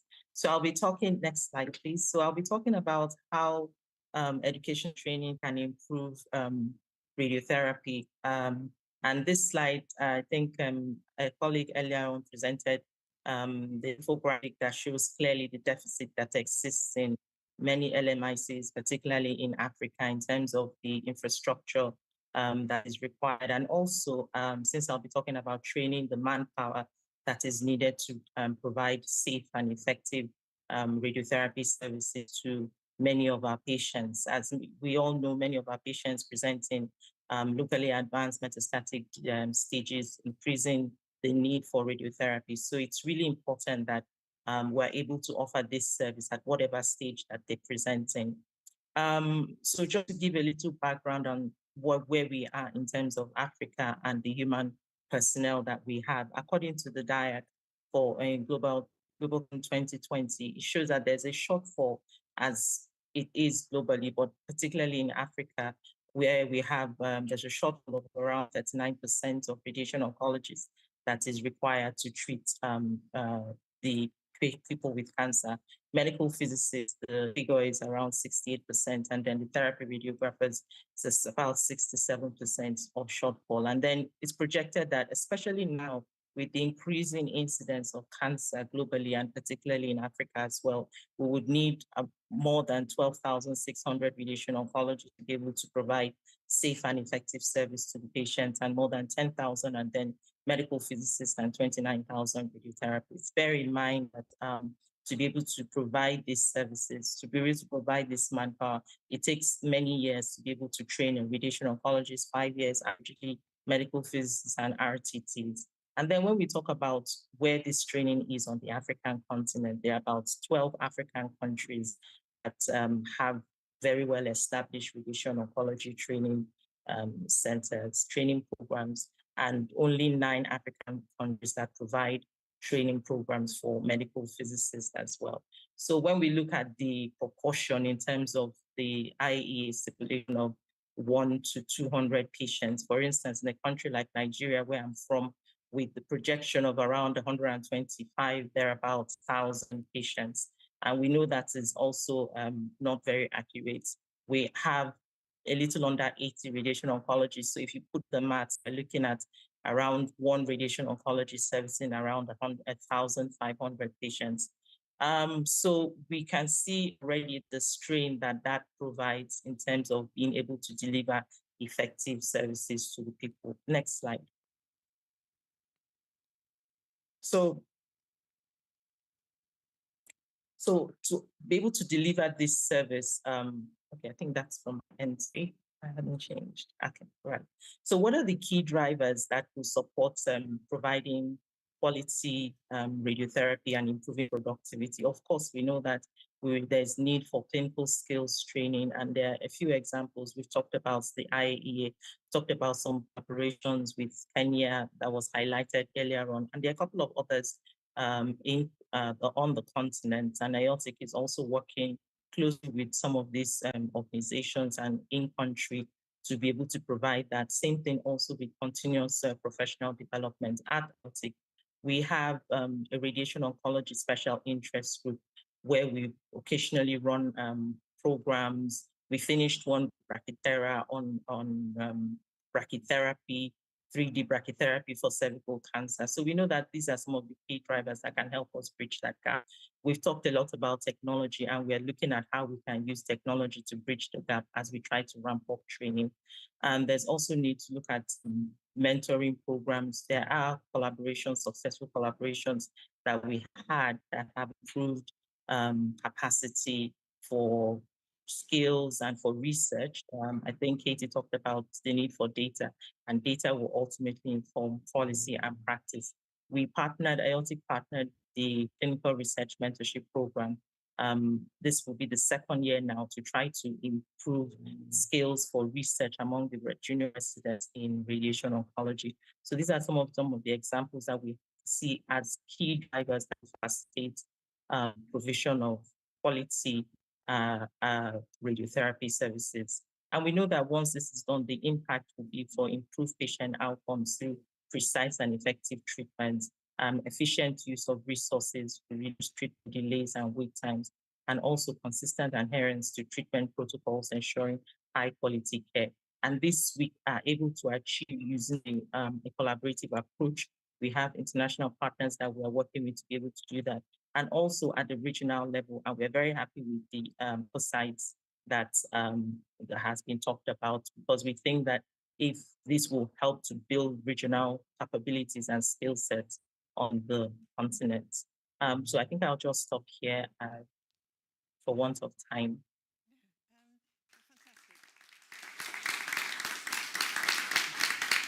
Amka, that was fantastic. You're doing such a lot of fantastic work there. One question I had was about professional bodies and accreditation in terms of training. How is that working out where you are? So there, like I said, there are only 12 African countries that are providing training programs. Again, the training programs typically would help them standardizing the practice, and these are the only countries that perhaps have the skill set to be able to provide any form of accreditation. But even as I say that, most of the accreditation that we have with the labs, the physicists, actually come from international collaborations. I know that IOTIC is looking to see how we can work with the people on the ground to establish regional centers that can help with standardizing the practice and helping with accreditation, because we know that once that is done, it will improve productivity. We'll make sure ensure quality services are being provided to the patients. And we think it will also improve patients' trust as well to be able to go to these centers to access care and ultimately reduce the brain drain that we are currently seeing on the continent. Yeah, no, thank you for that. And that's important about the trust and also about the brain drain as well. No, thank you very much. Well, look, what a fantastic rapid fire session. Let's give him a round of applause for now. Yay!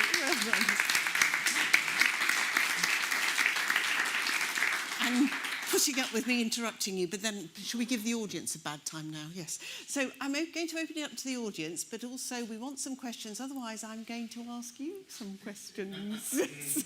Here, the front. So if you say your name and then tell us your question. Thank you. Oh, here. Oh, question here. Yes. Mohammed Mir, National Physical Laboratory.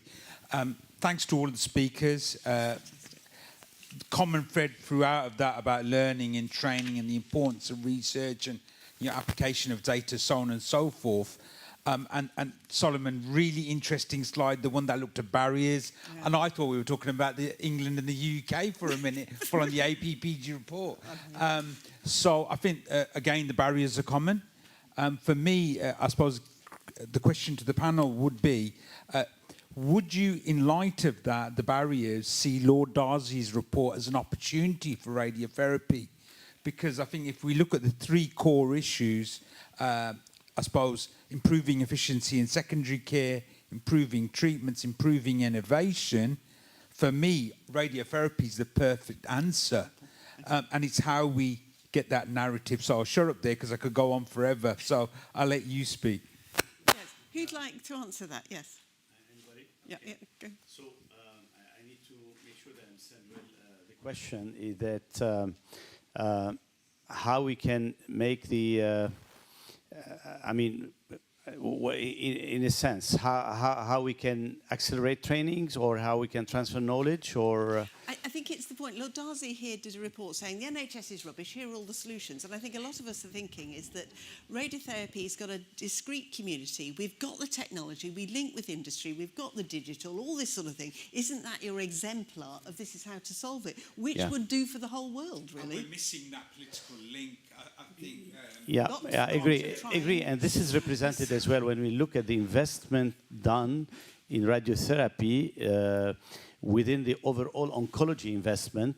It gets the lowest part, which is 7% of the overall, and even maybe less sometimes. So, we thought that key opinion leaders in radiotherapy and those who can move things, the barriers, and important governmental affair as well is to lobby with the governments to make sure that we have a national cancer plan where radiotherapy is key inside. And more, we have medical evidence about, but you were talking, Pat, about a couple of years ago, SBRT was not perceived to be the way to go, but maybe because now with more advance of the technology, more precisions in radiotherapy makes this barrier, I would say, further. So, Sorry, and I think a lot of time, poor communication, that was said by somebody, frankly, who knew nothing about radiotherapy. Actually, I was wondering if I could ask the audience this as well. Yes. Sarah, I'm going to ask you. So this is, sorry, I'm going to pick on you all now. So Sarah is director of the charity Radiotherapy UK, and that Radiotherapy UK is secretariat to an all-party parliamentary group on radiotherapy. So we have engaged politicians. So what do you think, and again, for other people, we're lucky we've got an advocacy group in the UK. For other countries, what help is an advocacy group or an all-party parliamentary group on something like radiotherapy? How can that help? I think it's crucial that you have the advocates within Parliament. So what the APPG for radiotherapy, it's a group of cross-party parliamentarians who come together to advocate and raise the awareness of radiotherapy. So they're in the room of the decision makers, and that's critical. But what that then gives us an avenue to do is bring in the experts. And whenever we talk about experts, we're talking about patients, we're talking about the clinicians, the workforce and industry together. And I think what is quite unique about radiotherapy is that there is a really strong community. And I've worked in other areas. Radiotherapy is not my background. And I am always surprised at the synergy between the different areas within radiotherapy. And that is something to enhance and to grow and to develop whenever you are speaking to government. And it is very much also what Lisa said there, know what you want to say, because you do not know when the opportunity will arise to influence. And you could find yourself bumping into somebody who has influence and can make decisions on the bus or just on a walk, as well as in the places of power. So know what it is you want to say and know what you're asking for. And cancer control plans are a massive step towards that. But within radiotherapy, it's really important as well, which is why I think events like this, the sort of like global radiotherapy community coming together, the World Radiotherapy Awareness Days, it really helps us as a community hone our message, know what it is we're asking for, and then when we get in front of the right people, everybody's singing from the same hymn sheet. Thank you. I'm sorry to jump on you like that. But also, I'd quite like to jump on Willie now. Sorry, Willie, you're in the firing line. Willie works for Tendo Consulting, who's actually a lobby and also political insight. So you've got some, in terms of getting to your point about how we should engage and much more, just give us 2 tips on what we should do. Probably get some professionals like yourself to help. I think just having that short, sharp message and knowing that ask ahead of time. So when you do get in the room with MPs or people who can make a difference, you know exactly what you want to say. And just having a big group like this and being able to, lobby all across the country and being able to, tap into various communities, whether it's patients or it's industry or it's academics, and having all of us kind of singing from the same hymn sheet is very important. Oh, thank you, Willie. Sorry to jump on everybody. Kofi, saying. Thank you, and thank you, the panel members. So I want to find out from Varian, Electa, and Acre, right? They are taking care of our machines. So in our setting in Africa, sometimes machine breakdown, it's a serious issue for us. And I want to find out how they can, together help, Currently, I've gone through most of the Africa countries. We've done recently a publication with IAEA, and sometimes a machine can be down for 6 months, and you don't have them to come in to help, put up. And you can imagine, few machines, but it breaking down constantly, so I want to see how best, we can, engage you people. Thank you. So, Varian, yes. Try to address that. I think, can you hear me well? Yes. So, as I was mentioning before, the machine being down is a outcome of many factors that is impacting that the machine is down, right? And there are many aspects to it. Obviously, the obvious ones are pretty clear, right? But the important point, which I was also mentioning probably in between the lines, is, we need to make sure that we have a specific budget for maintaining the machine. I think apart from all the obvious ones which are there, a lot of times the awareness among the various stakeholders that maintenance is going to be required for 10 years. You buy the machine on day 1, but maintenance is going to be required for next 10 years, 15 years. And there is going to be a need for budget for that. I'll give you a practical example. There are cases we have seen where clinics buy, for example, 5 machines, and they don't allocate any budget for the maintenance.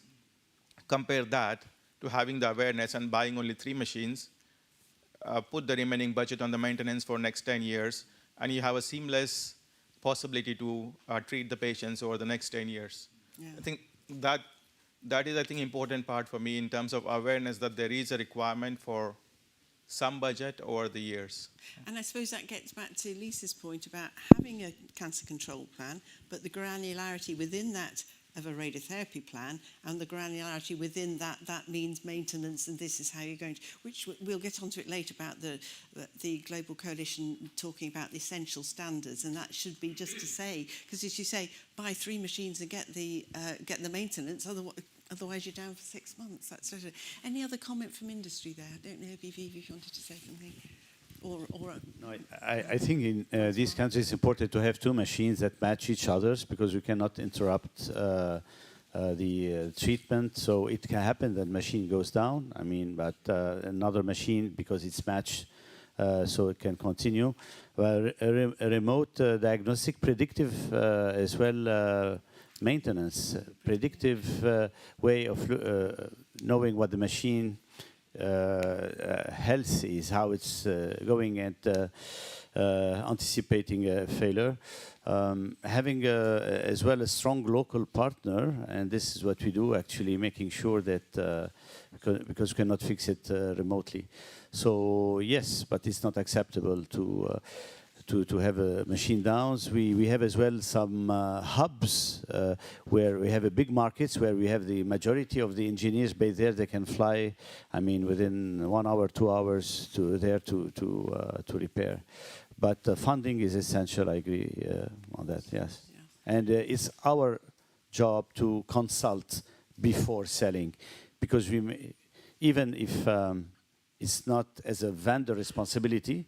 But it doesn't make good for the patient and nor for the branding of the equipment to be down, yeah. Lovely, thank you. Questions? Andy, you had a question. Yeah. Sorry, and then I'll come to you. Yeah. Andy here? Yeah. Oh, sorry. Oh, sorry. I was just taking you in a different order. I'm so sorry. Thank you. Can you hear that all right? Yeah. Yes. I'm Andy. I'm a patient, so I've had successful radiotherapy. I don't know if I'm one of the few in the room. So I want to advocate for patients. I'm pleased that a number of you mentioned the patients, because that's important.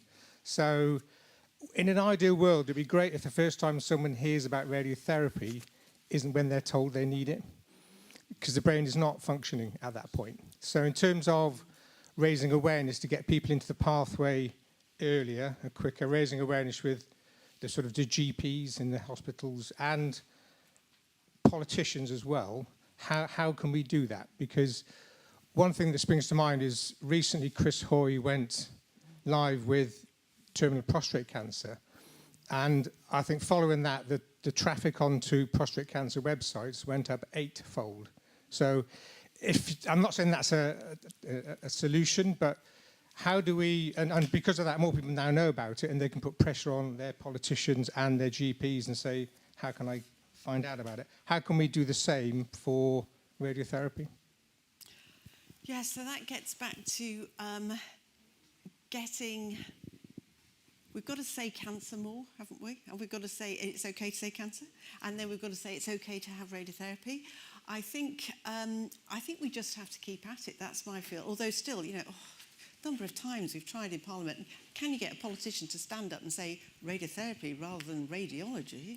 No disrespect to our radiology colleagues, but we're getting there. So I suppose, again, asking the panel or the audience, is there any tip? We've got to normalise it a bit, haven't we? Because if you're scared of something, you don't talk about it. But in some ways, perhaps you guys are the best things to do it.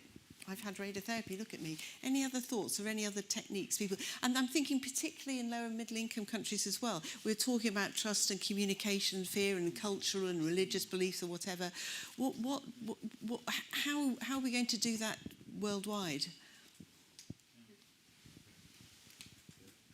Solomon, no pressure. Well, actually interested to hear from your side, because in our side it's such a more challenging. Yeah. I totally agree. Many patients will hear about radiation for the first time when they're referred to radiotherapy department. And not only patients, but even practitioners do not get exposed to radiation oncology earlier within their training. So it's still a vague concept compounded by the stigma around cancer. I think you've got a good point there about, Lisa, about other clinicians. I remember we had, I think, my training, about 3 weeks on cancer, radiotherapy with those people in the basement with the black marks on their head. And I'm not sure, even my own clinical colleagues, I'm not entirely sure they get radiotherapy now, or understand it, or think it's the jump we've had from high-dose precision, lack of toxicity, I just don't think people get. And in some ways, they perhaps see the people who perhaps had wide field radiotherapy with hypofractionation 10 years ago and obviously have some side effects. So there's a real messaging there, isn't there? Lisa, tell us. So I want to sit in the audience now as an American, not in my official seat on the panel, and say, you know, direct-to-consumer advertising in the US of pharmaceuticals has driven demand. And I've also seen riding around on the tube this week something about PSAs, public service announcements.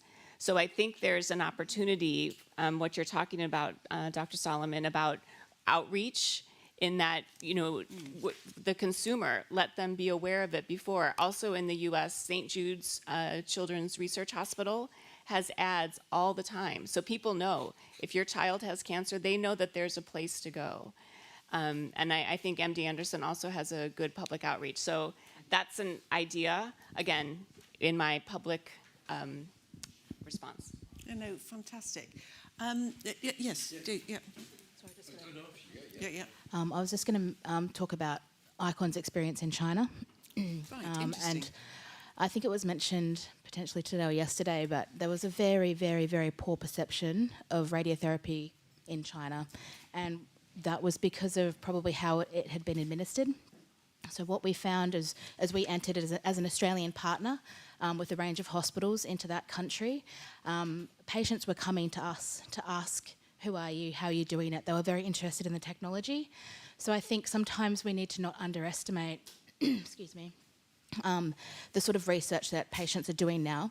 But also you're referencing maybe they're looking at those things at the time of care, but then I think the way for us to tack on to that is to then engage with the families of the people who are supporting that particular patient who has the diagnosis, because I think it's very difficult to just go out there and talk about the changes in radiotherapy are incredible, but I think they're very hard for the general public to really understand how much it's jumped in, say, the last 10 years, and what that means for patients and side effects. So I guess reflecting on the China experience, it was really about actually, okay, the patients who are coming to see us, but actually then starting to educate the family who is always with them, the nursing staff who are also taking care of them, and the other hospital staff as well, as we started to implement those services there. So you almost need to do the local initiatives as well, because I don't think patients are looking before they need it about what radiotherapy is. No, good, thank you. And another thought there. I must say, sometimes I think it's wording, isn't it?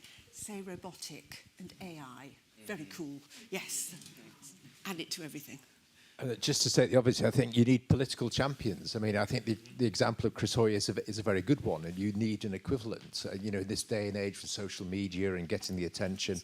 So I think, you know, amongst the community, it's sort of to find sort of prominent people who have successfully had sort of radiotherapy and really encourage them to do right by the whole movement and sort of get out there. And you know, you think of recent examples of things that have rocketed up the political agenda, say like mental health services and you know, the royals pushing that, you know, particularly Prince Harry and Prince William.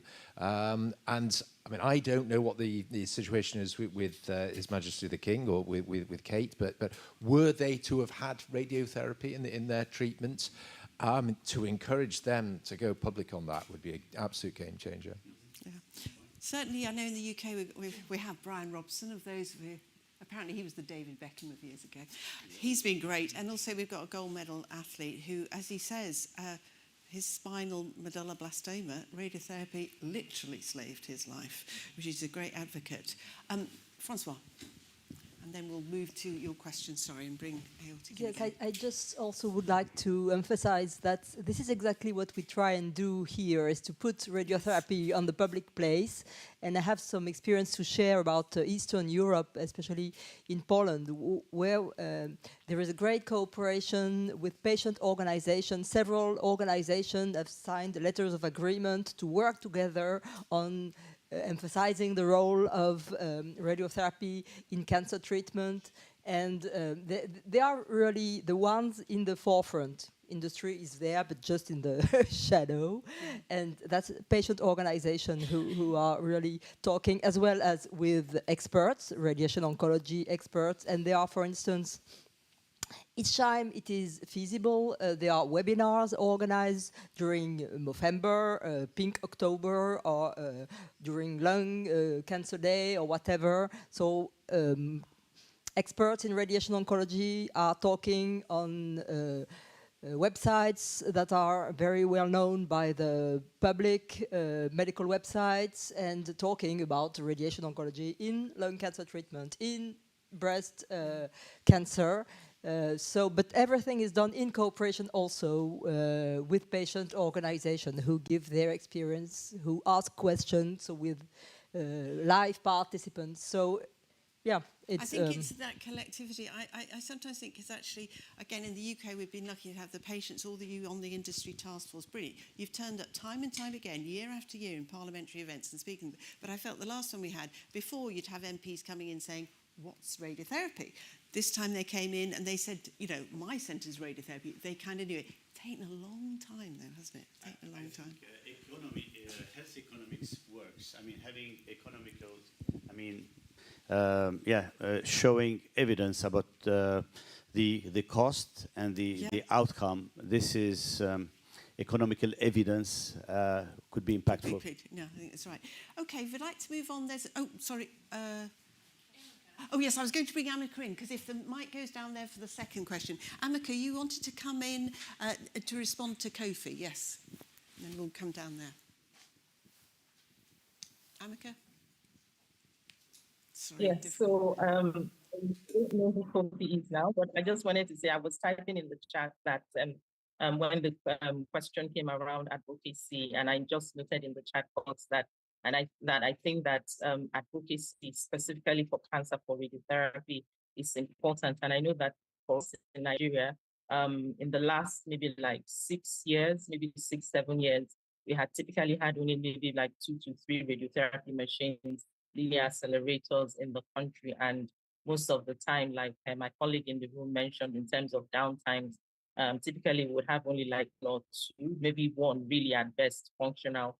But with the upsurging of the voices, the advocacy efforts from civil society organizations, the Nigerian Cancer Society, the association bodies like ACON, the Association of Radiation and Clinical Oncologists, and also some other NGOs like Medicaid Cancer Foundation and some pharma companies, were able to really put pressure on the government. And between then and now, we have 15 more linear accelerators in the country, and there's a projection of an additional 20. So just to say that it's really important to get people interested who would speak and continue to apply pressure from outside as well as within the chambers as well. But then I have a question now that I have the mic, talking about maintenance, because like Lisa mentioned, we recently concluded our IAEA impact assessment review, and we're engaging with some of the private facilities.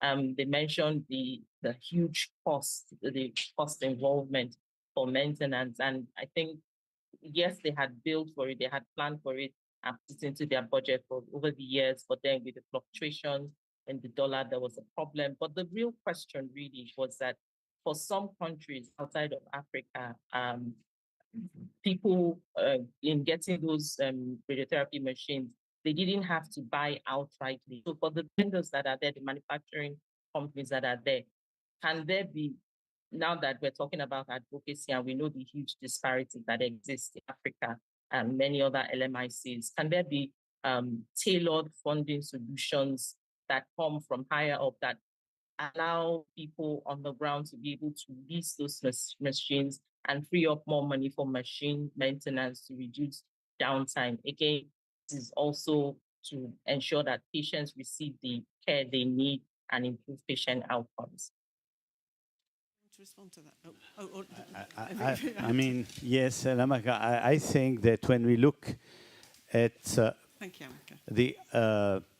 the money that the government spent to send patients outside, it's billions of dollars. I can give many examples here. And this is, when we talk to the ministers of health, the minister of finance in these countries, it's an eye-opener. I think here technology is cheap. I mean, relatively, you put it in the context of what is bringing back. Definitely shouldn't be abused, but with the fair market, I would say, standards, in these countries, it's very cheap. It comes back to be very cheap on the long run. Yeah, and I think you get back to the economics. I've said, okay, big machine, even with on cost, £2 million, treats 700 patients a year, £400 a patient. Immunotherapy, we're talking how much? So yes. Sorry, I'm just behind. I'll come to you there. Just you've been very patiently. The lady here. Yeah. Yes. Sorry, you've been very patient. No, sorry. it's fine. It would be from a practical point of view. I'm a head of operations at Amethyst, but I have a long experience of being a clinical nurse specialist in neuro-oncology. So I know Andy Tudor. Hello. My question is, I appreciate the AI technology and the access to data, but what I'm heavily biased is that all of these innovations get to our end users, which is the patient. So my question would be for Claire. How do you, because it's the care for patients and radiotherapy, it's so multidisciplinary, we have key players from every MDT players. How do you effectively bridge the differences across these MDT players so that our patients get the care in a sensible time that they need to? Who wants to respond there? Claire. So you're sort of talking about when a patient is coming for radiotherapy, how do you get them onto radiotherapy? You're talking about maybe a competitiveness within the consultant MDT around what the right pathway is for patients. Yeah, from the pathway point of view, how do we get from all these information that we've had today? From all the information that we had today, because you were talking about operations and seamless workflow, and that was fantastic. What I want to get away from this is that all these innovations is driven towards the end, end users, which are our patient, so that we give them the treatment at a timely manner. So there's definitely competition in MDT around that's what they're for. To discuss patients, I think this is when you need to introduce the genomics, all of the information that's patient-specific into that group. There does need to be, I guess, the appropriate environment and atmosphere in MDT, but to enable our clinical oncologists to be able to advocate appropriately, they need to have the right technology available for them. So if they want to offer patients certain type of stereotactic treatment, they're not going to win that argument or to get their case agreed if they haven't got the right equipment or if they have to send the patient somewhere else to have that done. So I think the key is we need to actually support our oncologists. Sorry. We need to support our oncologists in those meetings with the equipment that they need, the technology they need, the demonstrated outcomes that they need to be able to take forward to advocate for the patients and radiotherapy for patients in that space. And then we also need to give them the operational flow through to deliver that very, very effectively. So I think ultimately the MDT space is very protected. And it's there for a very good reason to ensure the patient gets the right treatment. But in the radiotherapy sector, we need to make sure that we are there standing ready to deliver that directly to that patient. And for a vision for the future, I'm thinking with your AI is going to be with us, Lawrence, in 5 years' time. So is in another 6 years' time, we're going to be at the MDT. We're going to have our plans with various technologies and using it and our control probabilities and outcomes, and we can choose. Wouldn't that be lovely? We have the technology. We could do it. We can do it today. So, we can do seamless treatment, C-plan treat in a day right now if we want to. Perhaps we should be more ambitious. Perhaps we're just thinking it's I think the ambition is there. I just think we need to start looking inwardly and thinking about how we are delivering that care and thinking how can we improve what we're doing. We've got wonderful equipment and technology. We've got very, very dedicated staff. And sometimes it's sort of taking that status quo and saying, well, does a patient need to wait 10 days for a radiotherapy stereotactic fraction? Perhaps we need a Steve Jobs moment. Perhaps the Apple people should be here saying we're doing this. Questions here. Sorry, there was a gentleman here. You had your hand up before. Sorry. Then I'll come bring you in. Oh, sorry. No, you used to, and then back. Sorry. Okay. Thank you very much. It was really interesting hearing from. Is it Amaka on the screen? Amaka, are you there? Basically, we've had countries like Uganda and Nigeria using peer pressure group to create this awareness among governmental institutions, to make sure that they increase the access to radiotherapy in these countries. I'm speaking from a country point of view, like Liberia, where there's absolutely no radiotherapy point of, like zero radiotherapy at all. I did a presentation to the medical student in this country. And this country are deliberately omitting oncology and radiotherapy, like cancer-related issue, because of they're looking at priorities, really. You're looking at malaria and other, obviously, prevalent illnesses. But trying to explain to them the importance of radiotherapy and the impact of cancer on the country. So I just wanted to understand a bit of guidance, really, how you can put these pressures on this government, really, to make them understand the significance and the importance of radiotherapy as well, so that they can consider cancer care as a priority. Yeah. Yes, and it's very difficult, and one's aware that I think Liberia's income level is really sort of quite low at the moment, and you know the government spending is low, but also the health share of the budget is low. So that is a political choice.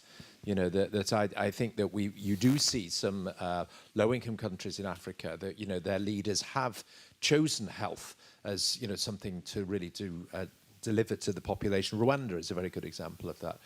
And, I think in Liberia you have had former presidents like President Johnson Sirleaf, who's very interested in these issues, and she's very active on the international stage, so I think to work with civil society and present and former politicians to put pressure on the Ministry of Finance to increase the domestic financing, I feel for you. I mean, I've worked in Liberia. I know how difficult it is, but I think use the examples of countries like Rwanda where health has become a top priority for the head of government, and that's the way to build up the benefit package so that everyone gets the services they need. Excellent advice, thank you, and we're sorry about that. So sorry, we're out of time. Can I just add that? Sorry, Amika, I think we're out of time, are we? Yes. So sorry. Well, look, let's not stop this conversation here. I want to say firstly, thank you for the panel. That is fantastic. Very good.